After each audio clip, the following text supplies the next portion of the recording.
اه. انا كده اتاكدت ان كل حاجه تمام. حرفيا ما عادتش بتنقط، لا دي جالها جفاف. طلعت الفيشاء كلها اترمت في الزباله، والازاز كله اتنضف، ما بقاش فيه جرثومه واحده. دي طول ما بيعرفش يعملها دي. ننام بقى، ننام بقى، ننام بقى بالله عليك. مساك لذيذ. ايه؟ انت مين يا عم انت؟ انا اللي وديتك شمال وبعدين اقنعتك انه يمين. ابليس ولا ايه؟ لا يا عم، مش للدرجات دي. انا الحرامي اللي يدخل يسرقك لو ما اتاكدتش انت قفلت الباب ده 4 مرات. لا انا مش عاجبني في حضرتك غير صراحتك. طب ولما انت حرامي ودخلت الشقه بالفعل، ما بتسرقنيش ليه؟ عبد الله يا عم. نعم. حرامي شريف ولا ايه؟ يا عم لا، كل القصه ان انا مش حقيقي وانت بس اللي عمال تتخيلني. اه لا سبحان الله، يعني انا اي حاجه اتخيلها ممكن تحصل. طب هو من الواضح ان انت نظرتك بتقول ان انت هتتخيل حاجه مش تمام. فاسمح لي اخلع. لا ما شاء الله عليك نبيه. اطلع بقى وخاف على نفسك. حاضر، احلم سعيد. سعيدة مباركة، اتفضل يلا.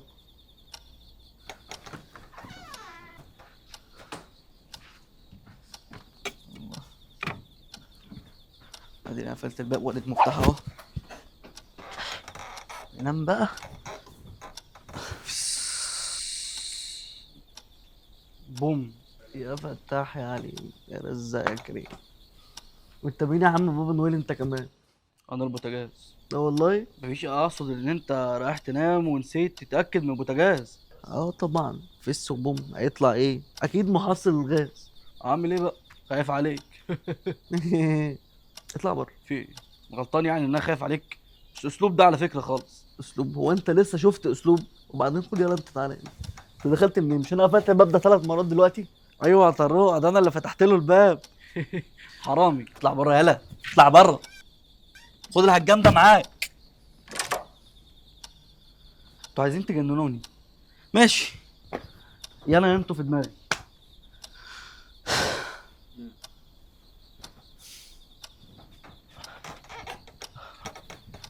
طارق، يا طارق، اصحى يا طارق. يا فتاح يا عليم يا رزاق يا كريم، اظن انك هتقول انك صاحب العماره وعايز الايجار. ايه ده؟ ما شاء الله، شوف عنه الحاجات ده ولا ايه؟ بالظبط كده يا طارق. اه ده ما شاء الله ما بقاش بيت، دي بقت شركه كهرباء وميه وغاز. عايز ايه يا عم انت؟ الايجار يا طارق، الايجار يا حبيبي. ايجار؟ ايجار ايه؟ هو انت حافظ مش فاهم؟ الشقه دي بتاعتي. انت ايه اللي جابك؟ اه ما عملتش حسابها دي، انا تصدق. طب خلاص همشي انا بقى وكمل انت نوم. لا نوم ايه؟ نوم ايه؟ اقول لك حاجه، انا همشي معاك. ايه ده بجد؟ اه بجد. يا طارق، تصدق يا طارق كنت لسه هدور على حد يركب لي لمبه السلم ده.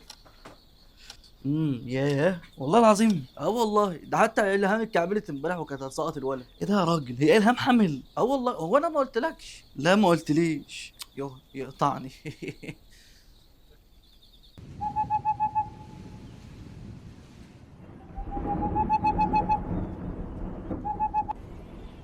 السلام عليكم ورحمة الله وبركاته، أهلا وسهلا بكم في حلقة جديدة عن الأو سي دي. السلام عليكم ورحمة الله وبركاته، أهلا وسهلا بكم في حلقة جديدة عن الأو سي دي. معلش صديق مشاهد، واضح إن الأو سي دي مبهدلني، فإحنا محتاجين نبدأ الحلقة بسرعة. الحقيقة إن أنا ما كنتش مدرك تماما إن أنا عندي أفكار وسواسية، بس الفريق كله كان مدرك.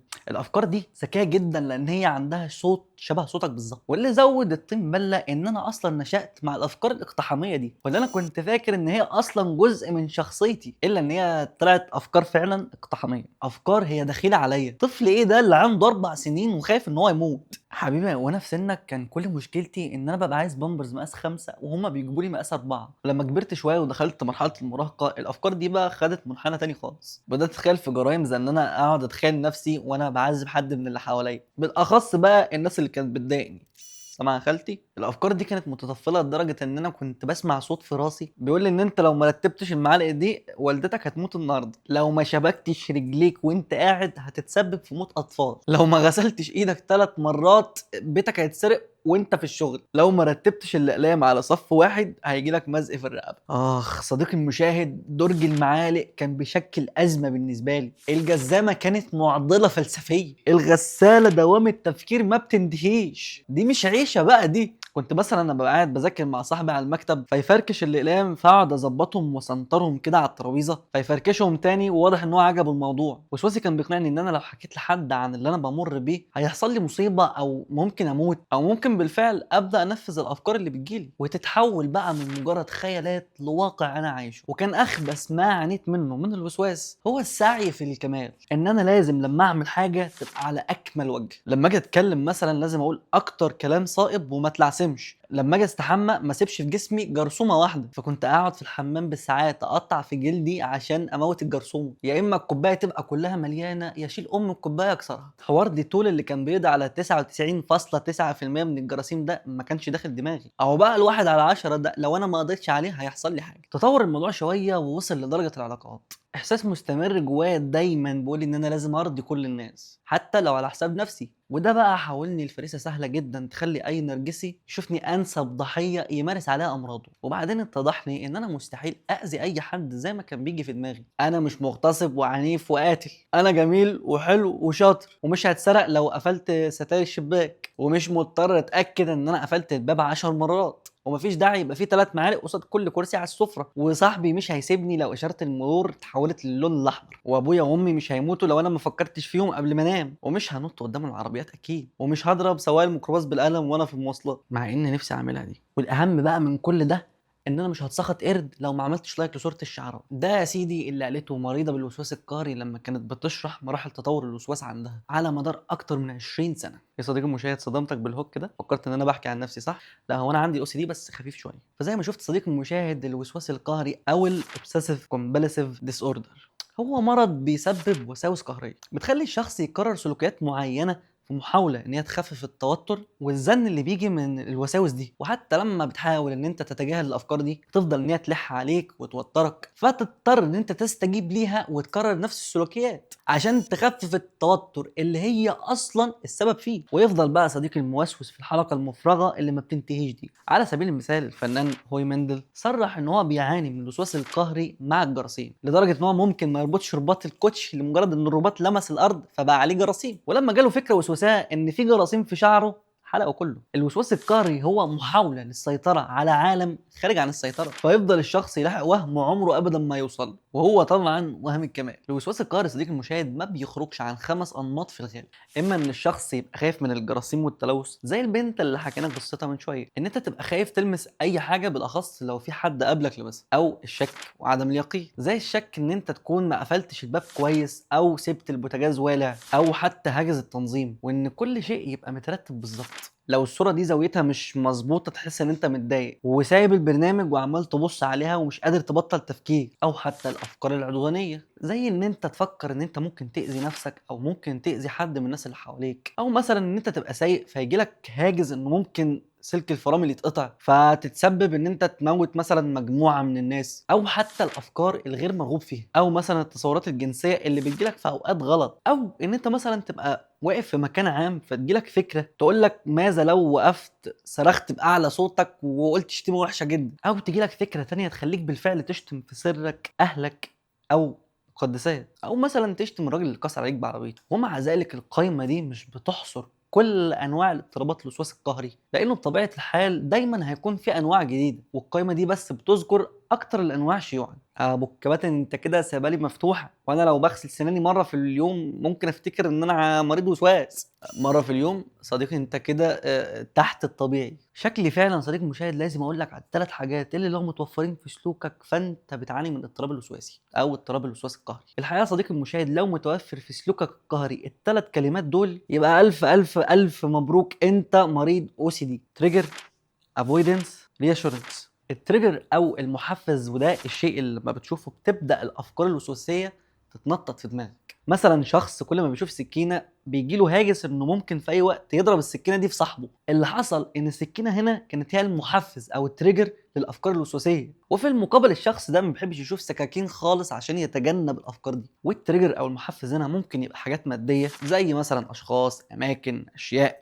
او حتى مشاعر ورغبات معينه، زي انه مثلا لو فرح شويه يقول لك يا ستير يا رب هو مين اللي هيموت النهارده. والافويدنس وهو لما الشخص يبدا يتجاهل المحفزات دي، فعشان يريح دماغه يعني بيرمي كل السكاكين اللي في البيت، او مثلا ما يحبش يشوف لبانه او ميه سخنه، بيحاول بكل قوته ان هو يتجنب الاماكن او الاشخاص او اي حاجه هتحفز الوساوس الموجوده في دماغك. فلو بتتجنب ان انت تتعرض للحافز ده عشان انت عارف كويس قوي ان انت ممكن تعاني من افكار او وساوس بسببه، فهنا انت بتعاني من الاضطراب ده. واخيرا الرياشورنس، وهي محاولتك ان انت تبدا تهدي الافكار اللي جواك وتبدا تدخل جوجل عشان تشوف اي سبب تاني غير فكره الاضطراب، عشان تتهرب من فكره ان انت عندك مشكله مع سلوكيات او افكار معينه. فلو عندك افكار وسواسيه تجاه حد بتحبه، انه مثلا ممكن يموت في اي لحظه، فبتحاول تهدي نفسك بان انت تتصل بيه كل 5 دقايق تشوفه بخير ولا لا، ده مش طبيعي. انت كده محشور في قلب الاضطراب الوسواسي. فلو توفرت في سلوكك الثلاث حاجات دول، فالف الف الف مبروك، انت عندك او سي دي. ايا كان بقى نوع الوسواس اللي انت بتعاني منه. الحقيقه ان الوسواس القهري ممكن يبدا معاك من وانت صغير جدا، او مرحله المراهقه، او حتى ممكن يبدا في مرحله الشباب، وهو لانه خبيث شويه فبيبدا باعراض تدريجيه انت ما تحسش بيها خالص. الاول يقول لك خلي بالك انت ما غسلتش ايدك كويس، ما تجرب تغسلها تاني كده. بعدين يتطور معاك شويه تغسلها مرتين، فيقول لك لا مش كفايه، ما تغسلها كمان مره ثالثه. وبعدين يفضل يتطور واحده واحده من غير ما تحس. الاول يقول لك مثلا مش كفايه ترد السلام عليه، رد السلام عليه وتطمن على صحته. بعدين يقول لك لا ما تطمن على صحته وصحه اهله. بعدين يقول لك لا مش كفايه، اطمن على صحته وصحه عيلته وصحه الجيران. وبعد 5 دقايق يجي لك يقول لك هو انت متاكد ان انت سلمت عليه؟ الله، ازيك عامل ايه يا جدع؟ تمام الحمد لله. ازيك وازاي الجماعه كله بخير والله. وازاي الصحه كله تمام. وازاي الوالد وازاي الوالده كلهم تمام بيسلموا عليك. والخاله تمام. طب وتيتا كله تمام. ازاي جده تمام. وبشرتك تمام. وشعرك مية مية. وضوافرك. تمام. طب وجارك يا عم مدحت عامل ايه؟ يا عم ما كفايه بقى. النبي صلى الله عليه وسلم قال افشوا السلام بينكم، بس مش للدرجه دي يعني. والله صديق مشاهد طلعنا ظنين راجل صديق العيال اللي بيقعد يسلم علينا في الشارع 14,000 مرة ده طلع عنده OCD يعني. أبو الكباتن أنت من شوية قلت إن السعي وراء الكمال هو عرض من أعراض الوسواس القهري. هل ده معناه إن كل واحد بيسعى للكمال هو عنده وسواس؟ صديقي ممكن تحترمني شوية وما تطلعش عليا إشاعات وأنا موجود، يعني اصبر لما أمشي وقول اللي أنت عايزه. الحقيقة إن في فرق كبير جدا ما بين إن أنت تسعى عشان تحصل نتائج او تقدم اداء صحيح 100%، وبين اضطراب الوسواس القهري. مريض الوسواس القهري ما عندوش مجرد مخاوف ان تكون اوضته مش مترتبه او سنانه مش نظيفه بشكل ما، ده بيبقى عنده وساوس ودوافع قهريه بتاثر على كل حياته بالسلب، بتحوله لشخص مجبر ان هو يعمل سلوكيات معينه عشان بس يخفف التوتر. وبمجرد ما بيعملها بيشعر بهدوء لحظي، وبعدين ترجع الافكار الوسواسيه دي تتكرر ويفضل في دوامه ما بتنتهيش. كتير جدا من مرضى الوسواس القهري بيبقى عندهم رغبه ملحه في انهم يعرفوا معلومات معينه. في الحاله دي لو الشخص سمع جزء من معلومه معينه، فهو بشكل قهري ما بيقدرش يتجاوزها لحد ما يسمعها كلها، بل ويبقى عنده رغبه ملحه في ان هو يفتكر معلومات حرفيا ملهاش لازمه. في 2020 1 شوال الساعه 8 الصبح ماما بعتتني اجيب فول وطعميه. هي كانت 5 فول و10 طعميه ولا 10 فول و5 طعمية؟ الحقيقة يا صديقي المشاهد ان اضطراب الوسواس القهري مش معروف سببه لغاية النهاردة، ولكن هناك بعض النظريات حوالين هذا الاضطراب. النظرية الأولى بتقول والله يا جماعة قد يكون هذا الاضطراب نتيجة للتغيرات في وظائف المخ نفسه أو في كيمياء الجسم، والبعض يقول لا، الاضطراب ده اضطراب وراثي، قد يكون هناك جين معين ما اكتشفناهوش هو السبب في هذا الاضطراب. وفي نظرية تانية بتقول ان الوسواس ما هو الا سلوكيات ومخاوف الاشخاص بيكتسبوها ويتعلموها من الاسره مع مرور الوقت، ولكن كلها في النهايه مجرد نظريات مفيش عليها ادله، ومفيش حاجه منهم ممكن نجزم ونقول ان هي دي السبب في الاو سي دي. واللي يجزم ان الاو سي دي سبب حاجه من الثلاثه فهو شخص ما عندوش امانه في الطرح. الحقيقه ان في مصطلحات بتوصف انواع مختلفه من الاو سي دي ظهرت على منتديات تحت بير السلم. المصطلحات دي صديقي المشاهد هي انتشرت كالنار في الهشيم، بس هي غلط تماما. عندك مثلا مصطلح ال HOCD او اضطراب الوسواس القهري المثلي، وهو مصطلح بيشير الى الشخص اللي بيعاني من وسواس اتجاه نوعه، فيبقى اسمه علاء حكوميا وذكر بيولوجيا، والتستوستيرون بيشر من وشه ويقول لك انا حاسس ان انا عايز اغير نوعي، فكرني بالجبلوس الله احرقه اكتر حلقه طلعت عيني في نطق الاسماء. وعندك مصطلح تاني اسمه البي او سي دي، بيستخدم في الاشاره للوساوس المتعلقه بالاطفال، انه مثلا الشخص بيبقى عنده افكار عنف اتجاه الاطفال. الا انه برضو المصطلح ملوش لازمه ويندرج تحت المصطلح الاساسي الاو سي دي. وعندك بقى مصطلح الار او سي دي، واللي بيشير للاضطرابات المتعلقه بالدين او العلاقات. فكل المصطلحات دي صديقي المشاهد ملهاش اي اصل في الطب، بل بيتسبب ان الناس بتخلط ما بين الانواع المختلفه للاضطراب، كلها في النهايه بتشير الى الاو سي دي او اضطراب الوسواس القهري، والنهج في العلاج واحد. فعلى ايه الفزلكه يا صديقي المشاهد؟ انت ما عندكش اتش او سي دي، انت عندك او سي دي. الاتش دي شيل.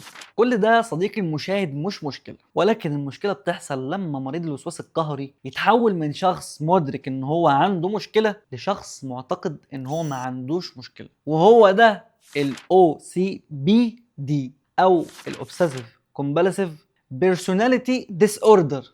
البيرسوناليتي دي مش مضاف اليه، مش من فراغ، دي بتخلي المريض كل شيء بيتمحور حوالينه هو. المريض بالنوع ده من الاضطرابات في الشخصيه فهو بيكون شخص مزودها حبتين في عشق النظام والكمال. ده شخص مش بس بيتعب نفسه، ده انا هبقى كامل وشغال مع فريق من الناس الكمل زيي. يعني لو خطأ 1% صدر من موظف عنده فهو على أتم الاستعداد ان هو يرفضه ويرفض اي شغل صدر من الشخص ده قبل كده. ده صديق المشاهد طلع اخطر من ديتول. لازم كل حاجه تبقى مثاليه، ومش بس مثاليه، لا بقى دي مثاليه بالطريقه اللي انا بشوف بيها المثاليه. مريض الاو سي دي بيبقى شايف ان هو عنده افكار وسواسيه محتاج ان هو يتخلص منها، لكن مريض الاو سي بي دي بيبقى شايف ان هو ما عندوش مشكله اصلا، بالعكس ده بيبقى شايف ان هو ما جاش منه اتنين. بعض المحللين شايفين ان ستيف جوبز مؤسس شركة أبل كان عنده او سي بي دي بسبب دقته وسعيه للكمال، لكنها برضه مجرد احتمالات مش أكيدة. تخيل معايا إن مريض الاو سي بي دي يكون متخصص في أحد المختبرات العلمية